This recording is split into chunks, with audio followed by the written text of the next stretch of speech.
नमस्कार दोस्तों, कैसे हो आप लोग।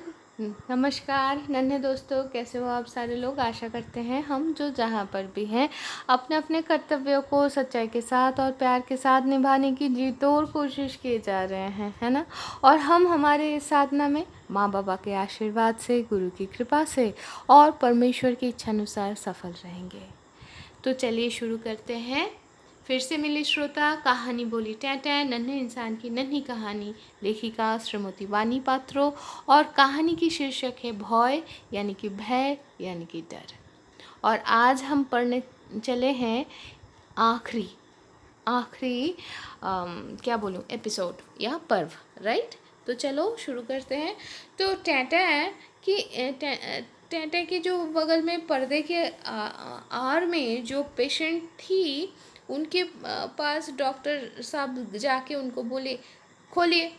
अब वो क्या खोली, टैटै को नहीं पता, लेकिन वो सुन पाई कि एक कोई आधा शहर आधा गांव कोई एक जगह का नाम लेते हुए डॉक्टर कह रहे हैं, आप क्या वहाँ से आए हैं क्या। तो वो जो लेडी पेशेंट है, वो थोड़ा सा क्या बोलूँ, हिचकिचाते हुए क्या बोलने जा रही थी पता नहीं, लेकिन टैटा वो सुन पाए, समझ पाए उससे पहले ही डॉक्टर बोलने लगे, अरे मुंह खोल के क्यों है, बंद कीजिए मुंह। ये सुनकर पलक झपकते ही ऑपरेशन के लिए जो डर है उस सब को दूर फेंक कर टैटा मन ही मन ना हंस के अपने आप को, मतलब हंसी से रोक नहीं पाई। ठीक उसी ठीक उसी मुहूर्त के बाद टैटा के बगल वाले बेड पे लेटा हुआ जो पेशेंट है, वो बोलते ही रहे, ऐसे बोल रहे कि क्या होगा इंजेक्शन देकर हैं, और कितने दिन ही मैं जीऊँगा। ये लड़की मेरी, छोरी मेरी ऐसे मुझे जोर जोर ज़बरदस्ती किया कि वो कहा कि बाबा इंजेक्शन देने से तुम्हारे आँखें ठीक हो जाएगा। अरे आँख ठीक करके होगा क्या, अरे मरना तो होगा ही है ना। कुछ दिन ना ही देखा मैंने है, ये फलाना फलाना ढिमकाना और कितने कुछ वो बोले ही जा रहे थे। इसके बाद आँख बंद करके ही वे टैटा को लेकर शुरू कर दिए, पूछने लग गए, मैडम आपका ऑपरेशन हो गया है, कितने देर लगा, कैसे हुआ, कितना दर्द हुआ। और फिर अपने आप के बारे में बोलने लग गए फिर से, मेरा कब होगा, क्या होगा, ये लड़की मेरी छोरी बोली इसीलिए, नहीं तो मैं नहीं आता, फलाना फलाना फलाना फलाना फलाना फलाना। ऐसे ही वो क्या बोलूँ, वो भद्र महोदय पेशेंट जो हैं वो बोलने ही लगे। अब बगल वाले बेड में लेटे हुए वो जो भद्र जो पेशेंट है, वो आँख बंद करके bug bug bug bug bug bug bug bug कहे ही जा रहे भाई। और टैटा भी आँख बंद करके वो ही बग बग सुनते सुनते थोड़ा सा उखड़ गई थी। फिर थोड़ी देर बाद खुद को ही वो समझाई, हाँ सही है ना, वो अपना टेंशन ऐसे ही वो भगा रहे हैं। इंजेक्शन लेने के लिए कितना टेंशन हो गया था, कितना डर गई थी टाटा खुद, है ना। यही सोचते मोनिका भाभी जैसे बोले थे ना, हाथ पैर बांध के मुंह के अंदर रुई ठूस के फिर आंखों में इंजेक्शन दिया गया था। बाप रे, वो सारे कुछ उसमें कितना टेंशन हो गई थी, है ना, सुन के टैटे को। वो जो भी है भाई, उस टेंशन वाले पेशेंट की जो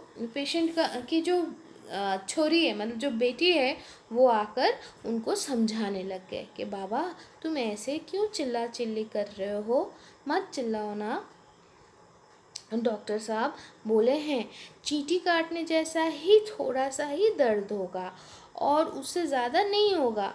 तो वो जो भद्र महोदय जो हैं, वो अपने बेटी को बोलने लगे, तो सही बोल रही है।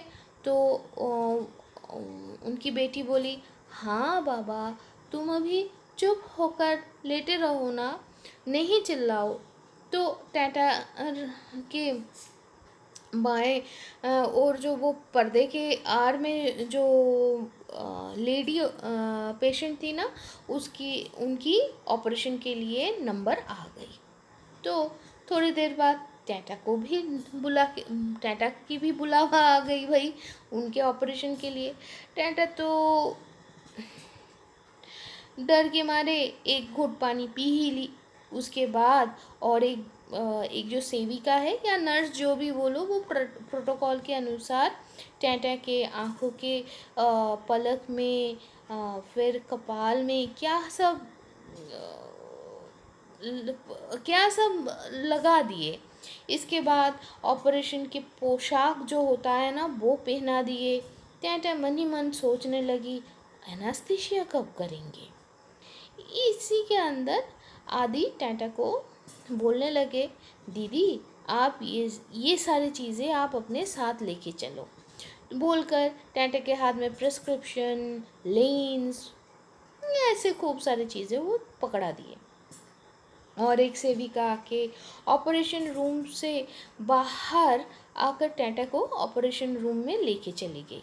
तो वो सेविका या नर्स जो भी बोलो, टाटा को ऑपरेशन टेबल में उठ के चढ़ के बैठने के लिए बोल दिए, फिर टाटा को लेटने के लिए बोल दिए। टाटा मन ही मन सोच रही, कब एनेस्थीसिया करेंगे, कब देंगे। टाटा डॉक्टर साहब को बोले, मेरा दूसरा वाले आँखों का ऑपरेशन होगा ना, होगी ना। डॉक्टर बोले, हाँ वही तो हम देख रहे हैं, पहले जिस आँखों के ऑपरेशन हम सोचे थे वो उसका नहीं होगा, तो दूसरे वाले का होगा। तो जो भी हो, टाटा के आँखों में इस बार तो कोई ऑपरेशन से पहले तो कोई इंजेक्शन देने की ज़रूरत नहीं है, तो इसीलिए कोई डर नहीं है। टाटा अपने आराध्य देव को स्मरण करके निश्चिंत होकर, निर्भय होकर ऑपरेशन टेबल में लेट गई। तो नवीन डॉक्टर जो है वो टाटा को पूछे, आपकी बेटी आई है। टाटा बोली, हाँ वो घर पे है। और थोड़ा इधर उधर की बातें बोलने लग गए और बोलते बोलते प्रोटोकॉल के अनुसार खुद को तैयार करते करते टाटा को बोले, आँख बड़े बड़े करके रोशनी की तरफ देखते रहिए। देखते रहियो दादा, रोशनी के तरफ। तो आज यहाँ तक ही, फिर मिलेंगे नए कोई रचना के साथ। तब तक के लिए टाटा।